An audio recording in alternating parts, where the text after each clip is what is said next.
Good morning, everybody. Thank you for joining us for today's presentation. My name is Katie Ensweiler. I'm the marketing manager here at Von Lehman CPA and advisory firm.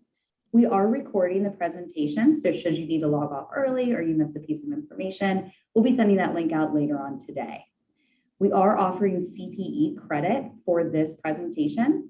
You will need to capture the 3 CPE code words that we present throughout the event today. We are unable to give those out afterwards, so please make sure you're paying close attention and take note of those.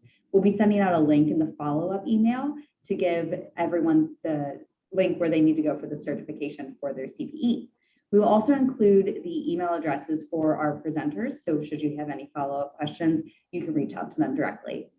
If you have any questions you would like to be addressed during the event today, please add them to the chat feature, and we will hopefully get to as many of them as we can at the conclusion of David's presentation. With that, I will go ahead and turn it over to Bryan. Welcome, and thank you very much for attending this webinar. Today we're going to discuss what triggers nonprofits to register for charitable solicitations. And I can tell you, over my 25 years of practice, this has been one of the more difficult areas for me. This area can be quite complex and it can feel overwhelming. Today, what we'll do is go over kind of the basics and the structure of what is required for a charitable organization to solicit contributions. In the big picture, you can kind of think about it and say, you know, does the state have a right to ask charities to register before they solicit contributions in their state? And again, they're not looking at the general, regular charitable organization. They're looking for basically, or concerned about those charities that take advantage of people. They're not really true charities. So if you think about it, yes, the state does have a right to ask charities to register before they're soliciting contributions. And that's what we're going to be talking about today. And again, I kind of look at it and say that all charities should be aware of it. Whether or not they end up choosing to be in full compliance or do some type of risk analysis is actually up to the charities. As advisors, both David and I will tell you that you need to register to follow the laws. But that's what we'll be talking about today. So when you look at the agenda, we're first going to be, David will kind of give you a brief overview of what I'll be talking about, and then we'll talk about what is charitable solicitation registration, why is it required, kind of talked about that a little bit, who must register and when, how do you register, and how do you stay compliant? So it isn't just a one and done, it's something that typically you would have to do every year. And then there's also some other state registration and filing requirements. And again, I can tell you that I am extremely happy that Von Lehman has taken the time and the resources for us to basically put this charitable registration service group together to assist charities in this area. So with that, I'll turn it over to David. All right. Thank you, Bryan. Thank you, Katie. And thank you all for being with us here this morning for this webinar. My name is David Harrison. I work in our state and local tax group here at Von Lehman. And typically what I do for our for-profit clients is I look at the issues of geographically, where are they located and what are they doing, and what type of compliance structure do we need to build to support their businesses. And in the nonprofit world, we run into the same types of questions with all of the different state laws that are in effect around the country. And so it's really the same types of questions and the same types of issues. And so it's a great fit, and I've really enjoyed it moving into this space over the last several years as I've advise several nonprofits on these types of responsibilities. I enjoy the nonprofit sector. You get to see just a world of heightened integrity and of transparency. I also like to see just all the amazing ways in which we have found to just help each other and support each other. And I love coming alongside and supporting that mission. And it's and I like talking about this issue because it's one that a lot of people just aren't aware of. Either they have some vague idea or maybe none at all about the laws that are out there and what they need to do to stay compliant. So the scope of the presentation today is very broad. Again, I'm assuming most of the audience, basically, I'm going to go from scratch. It has no understanding or background in these types of requirements, and just go general concepts so that you know the types of questions and issues you might be facing, and so that you can go further from there. So yeah, again, no solid answers or conclusions, not going to be running through a bunch of different technical laws and details, but just to give us all a concept and overview, so that we kind of walk through that and get our hands around it together. A lot of the reason I think this gets overlooked is there's a lot of federal law that nonprofits contend with for compliance. There's a lot at stake to maintain exempt status. There's a lot of filing responsibilities and requirements. So a lot of times the state issues can just be overlooked, but they are very important. They are important to maintain credibility, maintain flexibility to solicit, to have free range, to be able to go into a state or start asking into a state and know that you're in compliance with the law, and that you're maintaining those high ethical standards.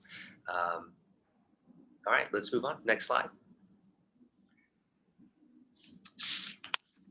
So what are we talking about? What are charitable solicitation registrations? It's really every state except for a few. We'll maybe look at some of those, but they do have sets of law and regimes in place to regulate out-of-state nonprofits who are engaging in some type of activity in the state. So you have foreign qualification laws, which cover situations where if you program services in the state, or if you're running business operations or business-like operations within the state, they want to know who you are, and they want to make sure that you are legitimate, that you're complying with the laws. The other sets of rules are charitable solicitation, so fundraising registrations. 41 jurisdictions, the states and the District of Columbia, have registration requirements. States that don't have full-blown registration requirements are listed here. And even in some of these states, if it's not a full registration requirement, there are certain, there may be certain disclosure statement requirements or limited scope registrations, sometimes called sort of boots on the ground solicitation. So we really are talking about almost every state. Wherever you are, however you're asking for donations or engaging with the public, those states likely want to know about it, or at least it's worth looking into and making sure you're compliant. And the big watchword here is solicitation. Again, we'll talk about it, but it's a patchwork of laws. There's no big, broad federal rule that covers everybody or that covers each state. But in each state, it's pretty true that the word solicit, the way they view it, is very, very broad, and it covers lots of things that are easy to overlook. It does a lot of heavy lifting. All right, next slide, please. So these charitable solicitation regimes are a patchwork. Each state is different. Each state has its own set of definitions and requirements, different forms. And again, we'll talk about the themes and the broad picture, but each state really needs to be looked at, and it needs to be on your radar. There is a group of national state charity officials. They work towards sort of a sense of uniformity. They want to make things, they want to help nonprofits to comply with these rules. They want to promote compliance. So one thing they've passed is what's come known as the Charleston Principles.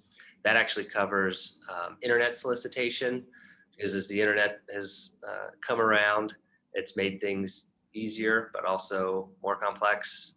So what does it look like to solicit in those types of situations? We'll walk through some of those, but they came up with these Charleston Principles. They're not authoritative in each state, but they are a great resource to look up and see how states may typically view that type of activity. And it's a great resource in this space because you don't get that a whole lot. You don't get something that kind of a one-stop shop to understand the content of a topic. So that's very valuable. Another move towards uniformity is something I'll talk about a little more later, called the Uniform Registration Statement. It's a way that states try to come up with a one-stop shop to register, to become compliant. It has its drawbacks that we'll talk about, which is not something that I recommend, but I want to go through it a little bit just so we understand and you don't kind of fall down the rabbit hole. You kind of understand why it didn't work. But that'll just be something we touch on briefly a little bit later. All right, next slide. Thank you. So why do we have these rules? Bryan talked about it a little bit right off the top, and it's very true. It's really all about protecting the citizens. So you can imagine the purpose of a government, the purpose of an attorney general or a secretary of state. They want to know who's coming into their state, who is asking their citizens or their residents for money. Well, there's a really big protection element here. They want to protect their citizens from fraud, from something illegitimate. The states want to promote transparency. It's also helpful for the states to have these lists of legitimate charities for enforcement regimes. They can know right off the bat if they receive complaints or they receive some confusion or some issues or reports from their citizens. They've got a quick reference. They know, well, we've got registrations from this charity. They are legitimate, or we don't, we need to investigate. States tend to keep lists of approved charities, ones who are registered, and you'll find grant making bodies and even just other general citizens will consult these lists just to make sure a charity is legitimate and that they're allowed to be soliciting in their state. But yeah, the big function is the watchdog, the protective function of the attorney generals, and just wanting to protect their citizens. I think that one of the things to keep in mind is for charities that are especially in the northern Kentucky, Ohio, and Indiana area, is that it's in this tri-state area you can cross lines relatively easy. So as David's going through this, just remember that those are really probably the 3 states a majority of the people online need to be concerned about. And then David will also continue his talk about other types of states that you might reach into. So go ahead, David. Sorry. Yeah, no, absolutely. Thanks a lot. Actually, we'll go next slide here. I think Katie's going to take it. Yeah, this actually brings us to our first CPE code word, which is registration. Again, you will need all 3 of these code words in order to obtain CPE credit. So please make sure you take note. First one is registration. David, back to you. All right, thanks, Katie. Okay, so who is required to register, and when do these requirements kick in? That's kind of where the rubber's hitting the road here. So nonprofit organizations who solicit the donations are required to register, and typically they're required to register before any solicitation activity takes place.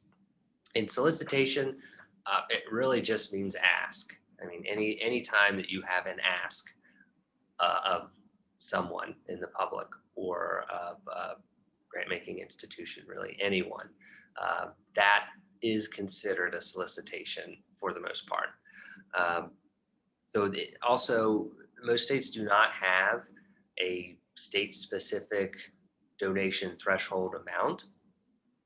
So it's not a requirement of, well, once you hit 5,000 donations from our state or $50,000 in donations, they're really, by the letter of the law, it's really anytime there's an ask, there's a targeted, directed request for donations, that's going to be when these requirements can start to kick in. We'll go through examples here in a little bit, but that's the broad strokes. If you're looking into this, you might have seen thresholds that talk about a $25,000 threshold. A lot of states have that, but that is a general revenue number that's tied to a nationwide revenue as reported on the Form 990. So typically Part 1, Line 12, if that's $25,000 nationwide, that's where the exception stops. So that's where states care. The one exception to that is New York. So New York actually does have a state specific. They say if you're under $25,000 in donations from New York sources, and you're not using a professional fundraiser in New York, then you're exempt and you don't have to register. So I mentioned that because that's the one exception. Everywhere else, you may see that $25,000 number, but that is nationwide. Also, there are, most states have exemption classes for nonprofits. Almost always it's going to be educational institutions or religious organizations. They are allowed to solicit within a state and not file for these charitable registrations. Other types of... Yeah, no, I was just going to, kind of clarify a little bit. You just have to be careful about related organizations. So if you're a religious organization and you're setting up a related entity that is not part of a church or part of the church, that means that you're going to fall underneath these rules. So it's really just the church itself, and the same with the educational institutions. There can be times where related organizations are also then subject to these rules. Yep, absolutely. Thank you. Other types of organizations that may be exempt, and again, this sort of just depends on the state, but things like PTAs, membership organizations, fraternal organizations, social alumni groups, governmental agencies are exempt quite often, law enforcement support groups, veterans groups. It's just a state by state grab bag of organizations that are exempt from these solicitation rules. And again, it's just the procedure is get a handle on where you're receiving donations, where you're asking for donations, and then you drill down a little bit and you create a heat map of where you want to be looking. Also, a last important note on exemptions is that in many states, while you may be a religious institution, educational institution itself, you do qualify for the exemption. A lot of states require you to apply for the exemption, which kind of defeats the purpose in my view a little bit, but that is the rule in the books. They still want to know who you are and know that you are exempt from registering. All right, next slide, please. Yes, okay. So we've sort of already covered this a little bit here, but the term solicit, it's extremely broad. Any ask can count, can qualify as a solicitation. It's not necessarily some big formal request or even anything in writing. It's not necessarily a grant proposal, though it is that. It's broader. So what I want to do is just go over several different types of solicitations over the next few slides. These types of things can trigger a filing requirement. I'm not saying they absolutely do every time, obviously, just trying to paint a picture of, get everyone thinking of what am I doing? Where are we doing it? so that, again, so we can kind of start to dig deeper and say, okay, is this a state we need to be filed in? So let's start walking through some of those examples. So first set of solicitation examples would be direct requests for donations.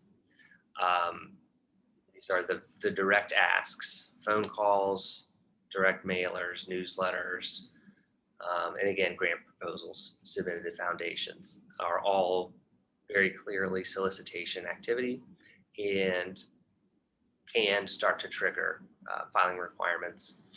Grant proposals, I have seen that there are institutions that provide grants, and as a part of their proposal process, they require some kind of statement or confirmation that the nonprofit is registered to solicit in that state.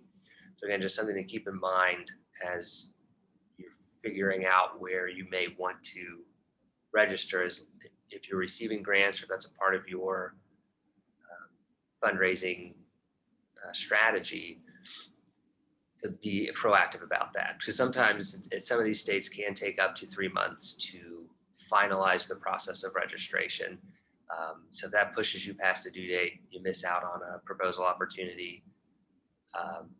Just creates unnecessary frustration. All right, next slide, please. All right, this one, again, easy to overlook, but just along the lines of that question of where are you, where are your people? So officers and directors who may live in different states. Again, as Bryan mentioned, we're here in the tri-state area. So very often you'll have key personnel living and working in different states. And having one of those people do a direct ask, like we talked before, just asking friends for donations, calling people, putting out signs, that type of thing, is something to be aware of as a possible triggering event. Yeah, because there are times too when we talk to charities about trying to help on the fundraising aspect, and just putting on something at the end of your email that says, "Please remember us in your will." Yeah, you're asking. That is solicitation. So you have to kind of focus in on everything that you do. Yeah, absolutely.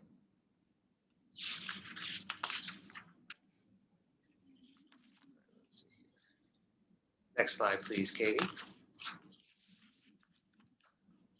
So another area that can trigger these things is fundraising events. Again, just think about where your activities are, where your operations are, operating and running a 5K, golf outings, dinners. So raffles and silent auctions and those types of things and Bryan, you can talk about this a little bit, but the idea of a raffle as a donation, versus. Yes, I mean, any type of raffle itself is gaming. It is a gambling activity, and you need to make sure you're registered in that state. And there are different states that have different requirements as to what licenses you should have in regard to running a raffle. So just kind of keeping that in mind. I mean, not necessarily solicitation in the form of a charitable solicitation, but it is something that you still need to consider, and you need to register in the state in which you're performing the raffle in. Yep. And even and if it's in more than one state. So. Yeah. And so there may not be, these oftentimes create areas where maybe you give a speech before a raffle or at some event, and there's an ask involved, there's a solicitation almost always involved. That's a lot of what the purpose of these types of things. And so again, just being aware of where you're doing these things and the impact it has on your filing requirements.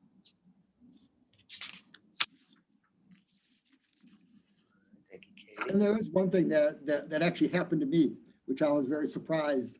And that is a friend of mine in Wisconsin was part of basically he was working with a charity, and he was going to rappel down a office building. and they were asking for sponsors. So I was like, sure, I'll go ahead and sponsor you. So I went ahead and did that. And then all of a sudden, I started receiving mail because when I sponsored them, I put my name, I put my address in. The charity now had that up in Wisconsin, and they are now sending me letters about their organization and asking for more money. So that's another where unfortunately for a tax guy, I'm sitting there saying, well, you guys are now soliciting in Kentucky, so watch out. But it's all those little things that you may not know and may not recognize, but it's a little bit more than just getting a name, but getting that name and then sending them information, having something on an email is all important. You're asking. Yeah, absolutely. So here's some more examples. Spreading your message via media. This is a little more obvious, but you've got a radio or a TV spot. If there's an ask, if there's a request for donation, if it's not merely informative, there's a little something extra. Wherever the geographic reach of that, the coverage of that radio or TV spot, there's going to be states definitely to look at. Internet solicitation. So this is kind of the Wild West.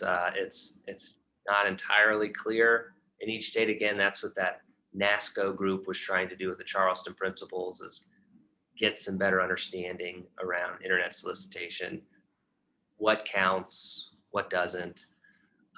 Sending out an email with a request to donate likely is a solicitation event, even if it's, I have the email address, I don't have their physical location, but they are physically located somewhere, and you're directly and intentionally reaching out to that person and asking them for a donation. That is a solicitation event. And then next slide, please, Katie. But the big area in internet solicitation is kind of this donate now button, which is everywhere. So if you've got a donate now button on your website, if you include some links in an email, it creates a lot of complexity.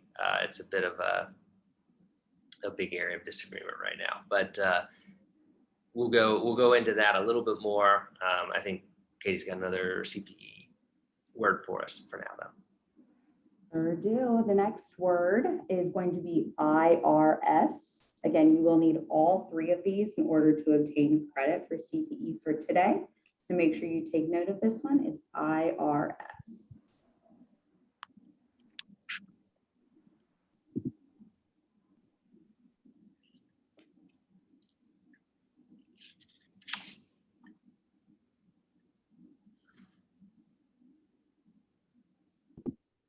Okay, David, back to you. All right, thanks. And there's one more CPE code word at the very end, I think. So stay tuned. Don't jump off before you get it. All right, so donate now.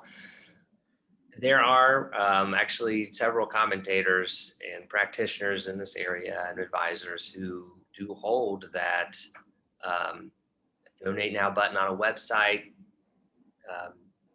Since it's available around the country, the internet's everywhere. So that website is everywhere. And so you're asking everyone everywhere. And that creates a filing responsibility in every state that has these laws. I think that answer is a little unworkable. And I don't think that really is in keeping with the Charleston Principles. It's not enough to just have this donate button hosted on a server somewhere that can be accessed. The question is, I really think as an advisor, I can't in good conscience say you have to register everywhere. It's more a function of where are you directing your requests? Where do you know that you're sending these asks? And that takes a little bit more than just hosting a donate now button. So the real issue, though, it still creates a lot of complexity because the donate now button, once you click it, that's not the end of it. If you as a charitable organization are receiving lots of donations through a Donate Now button, and you see, hey, a lot of these at least are in New Jersey. We have a pretty significant number of people in New Jersey who are kind of popped up, they're using this. You then are aware, you then become knowingly engaged in solicitation in that state, potentially. And so that can trigger filing. The other thing, a lot of times it happens, someone will click a Donate Now button, and the charity, you will receive their information. You get their name, you get their email address, you get their physical address, and then they find their way onto a mailing listserv. They find their way onto the phone tree. And so it's just good practice to follow up with these people who you know are interested. So you are now reaching out to them directly. And again, if there are enough of these people in the state, you're reaching out to them, you know they're in that state, that state's likely going to want to know about you and about your solicitation activities.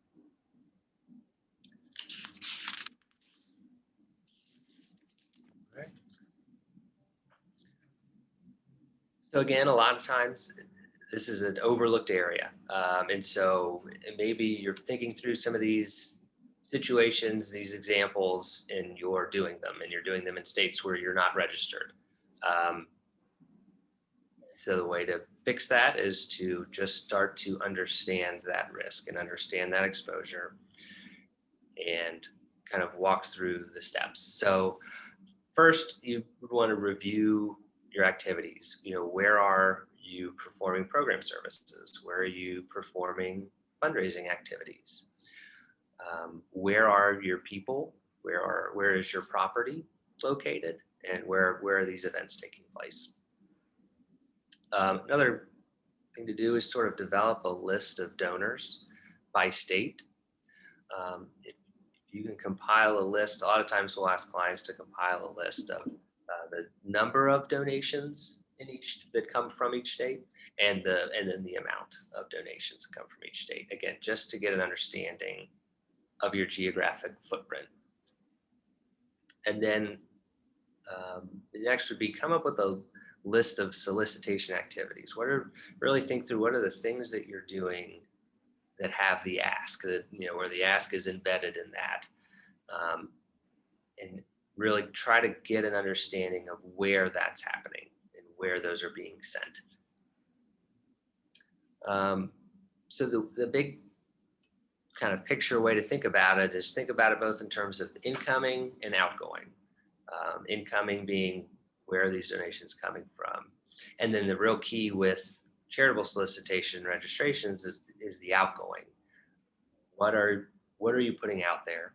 And where are you putting it out there? And making sure that you have that compliance structure underneath to support that mission. A lot of states do have these, their rules are that you have to register before you start soliciting. If you've already been soliciting and you should register there, then just register now. Just get on their radar and sort of work into compliance. And they're very receptive to that. If this is an area that you really haven't looked at, I would agree with what David mentioned is, first of all, take a look at your activities. I mean, see where you are, as David mentioned. Where are your program services? Where are your officers and directors? Where are you asking for, funds? And then the second one is where your donations are coming from. Those are the two steps that you really should do as yourself, as a charity, just to see where you guys are when you're looking at, the compliance aspect in regard to this. Is that you need to understand your risk and exposure. And if you do those first two steps, you'll be going and covering probably 80% of your overall exposure. Definitely.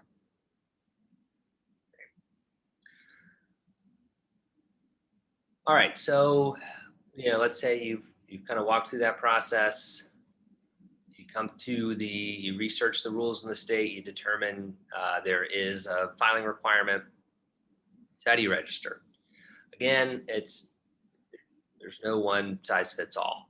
Each state has its own set of rules and forms, different time frames, different fee amounts and fee schedules for these initial registrations, ranging from $10, $20 up to, it could be thousands for the initial fee, depending on, that's rare, that's depending on sometimes if you're getting billions of dollars in donations from a state and you're not registered yet, they want, it's kind of reflected in the fee schedule. But for the most part, it's maybe a few $100s in these initial registration fees. There are different forms, different sets of forms, different requirements. Again, back to this unified registration statement. It was a really great idea, and it would be great if it worked. It's needed in this area, but it didn't actually pan out. The idea was, let's get this one form, let's compile what all of the states, the information they all need in one place. We'll ask for different attachments, and you could just create one package to mail to any state that you need. There were several dozen states that signed on to this, and they still will accept this statement as a registration vehicle, but it's always listed as kind of an alternative. You can do it if you want. And what I've found is that I always get pushback and questions and confusion from the different charity offices for these different states. You can send in a unified registration statement, but it's just a rockier, bumpier road. It doesn't really satisfy that state's requirements and that state's needs. So the best approach would be to look up that state, download the list of their forms, just fill those out, give them exactly what they need. And a lot of times it takes a little more legwork on the front end, certainly, but getting it through and getting it approved is much smoother. And trying to juggle all of the different requests and all of the different needs after I've submitted a unified registration statement just creates more complexity and confusion. So yeah, that's kind of my take on that. I admire the effort for the unified registration statement, but it just didn't get where it was trying to go, unfortunately.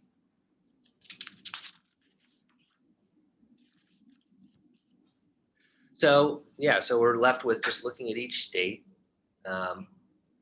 forms. There's usually, sometimes it's just one form, sometimes it's 3 or 4 different forms asking for basic identifying information. A lot of them do require notarized signatures. And a lot of them will have extra supplements and documentation that they need, such as articles of incorporation, 990s, letter confirming your exempt status. Some other things that, and again, it's just a different mix of things for each state. You also need things like bylaws. You may need your IRS 1023 application, a list of all officers, directors, trustees, including their home addresses, list of affiliated nonprofits. If you have any commercial co-ventures or contracts with fundraisers or consultants, sometimes they need to see all of those. It can be onerous to get all of that stuff together, and that's where things can really come up the works if you're using that unified statement and the state comes back and it needs some extra document that you weren't prepared for. So really try to get all your ducks in a row ahead of time. And the states, the applications and the forms really do a nice job for each state listing exactly what they need, and it just becomes a big checklist. But if you can do that ahead of time, you can get it all together and send it off. The states, I've found that doing it that way, they take it from there. There's really a pretty smooth process in place. And then also most of these are mailed in. I found that's typically the requirement. and also just the quickest, easiest way. They seem to prefer to receive it in that way for many of the states that I work with. Also, another requirement that may be in place for these registrations is you may be required to have a registered agent in that state. So if you're not physically located in the state, if you're not familiar with the concept of registered agent, it's really just a physical presence, someone in the state, basically a mailbox where that state can send notice for process, where they can assert jurisdiction over you by giving you notice of process. If there's any legal proceeding, they just want to basically know that they can always reach you physically somewhere in the state. So again, just an extra requirement. And as you're researching the states, make sure that that's something that they will require or not. There are a lot of companies out there that provide registered agent services for an annual fee, but they can maintain your presence in the state, again, just to stay compliant.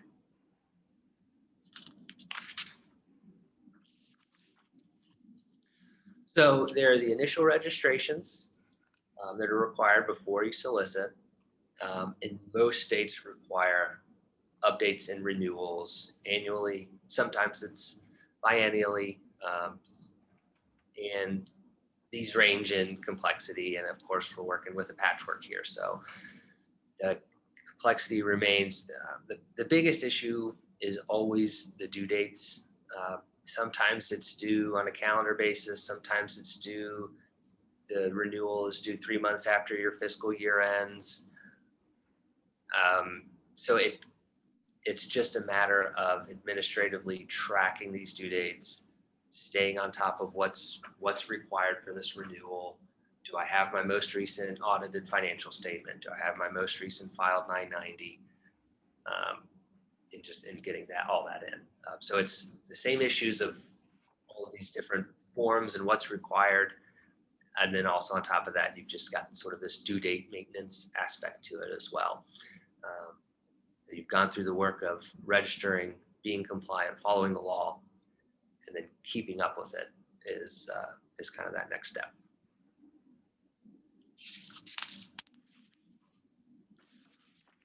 Okay, so why bother? A lot of times, again, after I walk through this with clients, there's this issue. I had no idea, and then the next thought is, well, yeah, I have no idea. This has never come up. It's never been an issue. Why should I worry about it? And as Bryan mentioned earlier, this as advisors, it is our responsibility to advise on the law and on following the law. In order for different nonprofits to take different positions on their risk and on their exposure, you have to at least know what the exposure is. But these charitable solicitation laws are the law. These states their legislators have gotten together, they've debated, they've decided it's important for their function as a government, and it's important for this nonprofit area that they know who's in their state. They're looking to protect their citizens, and so they've passed these laws. So sort of the ethical reason. There are also practical reasons. As I mentioned before, for grants, grant proposals, it's nice to have that in place. It may be necessary to have that in place to be approved for grants by certain organizations. And again, it can take months sometimes to get it all the way through. So just being proactive, as usual, is the best approach. And so if you kind of look at it, really what this kind of boils down to is, again, what we kind of stressed in the beginning. First of all, why you have to do this. I mean, we kind of went through that enough. The states can regulate who gives contributions or who can solicit contributions in their state to protect their citizens. And then you start looking at your activities. So what are you as a charity? What states are you doing, and what are you doing in those states? Whether or not you've got people in different states, whether you've got programs, whether you've got property, what are you doing in those states? And then the next thing is, where are you getting your donations from? Because I can tell you, you guys probably all do ask. That's what we do as for charities, is we ask for contributions. So then where are you getting those contributions from? What state are they in? Sometimes it's difficult when you have somebody who is a resident of Kentucky, but they're a snowbird and they go down to Florida. Those are some of the complexities, but you can always work around those and understand them. So that's really what you're kind of looking at, and then understanding what the rules are. And that's one thing that I know, David has done for many years. We've helped clients kind of understand this issue, how their activities would require registration, and then how do they want to mitigate their risk in regard to their charitable solicitation registration requirements. Yep. All right, next slide, please, Katie. So these are obviously not the only state requirements that nonprofits face. So I have this list here. There's so much detail with all of these issues with charitable solicitation, and then even more so in many cases with a lot of these types of issues. But again, in the spirit of just bringing awareness and understanding where the risks may be and where some additional questions may need to be asked. Certain things like professional fundraisers, using a professional fundraiser often raises additional compliance requirements. And also just think about maybe you're acting as a professional fundraiser without realizing it. That definition can be a little broader than you might realize. So those who raise funds for other organizations or a consideration, that can be, there are a lot of different scenarios in which that may play out. So if that sounds like something maybe you're splitting donations or you're being reimbursed in some way to raise funds for not your own needs and your own mission, but for another organization's mission, states may see you as the professional fundraiser, and there's a set of filing requirements that can pop up there. States have different disclosure statements that are required to be included, different language that has to be included. I know, for example, New Jersey, a donation confirmation letter under New Jersey law, if you're sending it to someone in New Jersey, has to include the statement that that nonprofit is registered to solicit in the state of New Jersey. So again, just more things to think about here. And are you providing the proper disclosure and the information that the states want you providing to their residents? Some states require, you may be a nonprofit business and you generate revenue from different activities that further your exempt purpose. So it's nonprofit and non-taxable, but states often follow the federal exemption, but you may have a separate state filing to get the exemption in the first place or to maintain that exemption. They just want to see a tax return each year and know your activities and you claim that exemption proactively.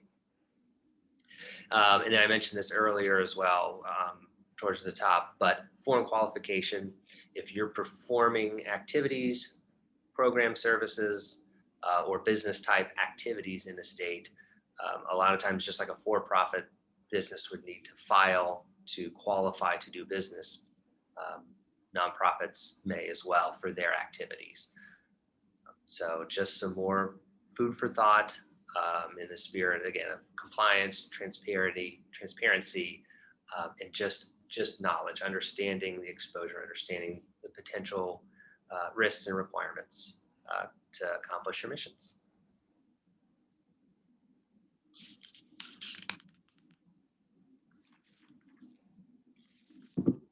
Okay, that brings us to our third and final CPE code word, which is compliance. So go ahead and write that down. You will complete the evaluation form, which will be in the link in the follow-up email that I will send out later on today. And David and Brian, we actually had a few questions come in. Start with the first one. Would a split the pot qualify as raffle activity? Say that again, I'm sorry. That's okay. Would a split the pot qualify as raffle activity? I would believe so. I mean, basically you are entering a game of chance to win a prize, and the prize happens to be half of the money that you collected. So my initial thought would be you probably need to take a little closer look, but it sure seems like a raffle to me. Okay, perfect. Next question. Is there a way I can find out how much registration costs in a particular state, short of just directly contacting them? Yeah, just online. You can, a lot of times you can look up charitable registration, put the state's name in there.